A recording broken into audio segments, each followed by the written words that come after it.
Eu queria que você falasse um pouco como que você vê a tendência mundial, como é que a Solar pode contribuir para as empresas atenderem às suas expectativas, atenderem aos seus compromissos ESG nesses próximos anos. Perfeito, Pedro, obrigada. Acho que um primeiro ponto, assim, até para trazer, até como uma provocação aqui para a gente, eu diria, né? É que quando a gente fala desses compromissos do ESG, a gente tem que lembrar que a gente está falando de compromissos socioambientais, né? Uma governança socioambiental. E eu tenho visto com alguma preocupação, em geral, a nossa sociedade e até o nosso setor fazendo meia-culpa, preocupando muito com a questão ambiental, mas esquecendo que a gente também tem, muitas vezes, que olhar para a questão social. E, obviamente, que trabalhar uma transição energética por meio de fontes renováveis que gerem empregos de qualidade para as pessoas, que esteja atrelado aí a uma maior inclusão também, a uma maior diversidade, a gente acaba tendendo a esses quesitos. Mais importante lembrar que existe um aspecto maior para o qual a gente tem que ficar atento. A gente tem visto muitas empresas pegando esse panorama que você fez, fazendo cada vez mais compromissos, né, com essa questão de descarbonização, seja uma descarbonização completa, seja um net zero, por exemplo, e cada vez mais também a solar sendo usada como um meio de se alcançar e de se atingir esses objetivos. Exatamente porque, como a gente comentou, e o Jurandir também comentou, acho que a gente tem dois grandes atributos da solar que contribuem para isso. Primeiro é a diversidade de usos e a possibilidade de modulação de tamanho aí das usinas que a gente tem, então que acaba fazendo com que a gente consiga se adequar a diferentes padrões de consumidor, mas também a diferentes possibilidades de áreas e capital existentes.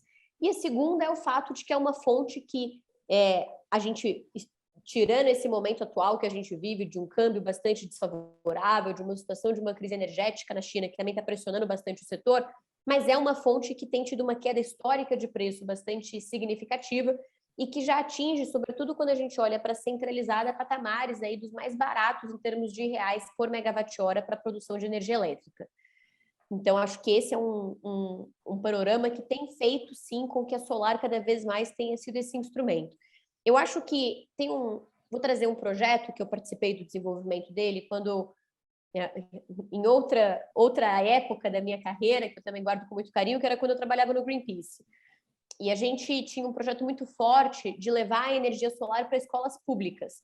E eu estou trazendo isso porque acho que a gente poderia ter também isso em universidades, por exemplo, mas porque era um meio forte, um mecanismo forte da gente acrescentar esse tema tão importante quanto o tema da transição energética já no dia a dia dos alunos, já no dia a dia dos estudantes, para que eles pudessem já crescer com essa nova mentalidade, para que a gente já conseguisse, de fato, formar uma nova sociedade, né? Uma nova base de profissionais, óbvio que de gerações futuras, mas que já tivessem aí uma compreensão diferente do que a minha geração mesmo, até a geração que veio antes da minha tem em relação a esse tema. Então, acho que a solar, ela favorece muito essa integração. Como ela, das fontes que a gente tem hoje renováveis, é uma das fontes que tem maior possibilidade também de se conectar com o dia a dia das pessoas, ela permite muito que ela seja usada não só como um mecanismo, sem dúvida alguma, de se atingir as metas de governança ambiental de várias empresas, mas também como um mecanismo de transformação e criação de cultura dentro da nossa sociedade, nos mais diversos âmbitos, para essa mudança mesmo, para essa transição que a gente vai precisar fazer, sob uma ótica de construir, sim, uma sociedade que repense, no geral, os seus valores aí de consumo e uso, não só de energia elétrica, mas também de outros bens que a gente tem e que a gente usa no nosso dia a dia de maneira geral. Então, acho que a gente tem visto muito isso, e acho que um destaque, né, para esse papel da solar aí nessas questões de ESG é a quantidade de procedimentos de contratação, de locação de usinas que a gente tem visto por meio de grandes corporações. Então, se a gente pensa, por exemplo, nas telefônicas, todas as grandes telefônicas, todos os grandes bancos que a gente tem, já têm procedimentos ou já realizaram procedimentos para assegurar que as suas agências ou que suas antenas, né, seus postos de antenas sejam abastecidos quase que 100% por energia solar fotovoltaica.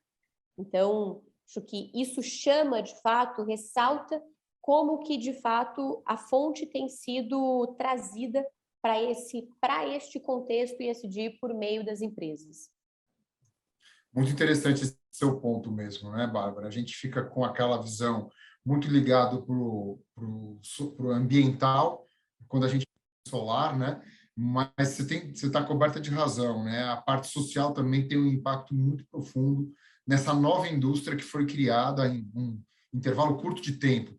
Outro dia eu vi aqui, puxando na memória, uma estatística que existiam, acho que 16 mil instaladores de solar no Brasil.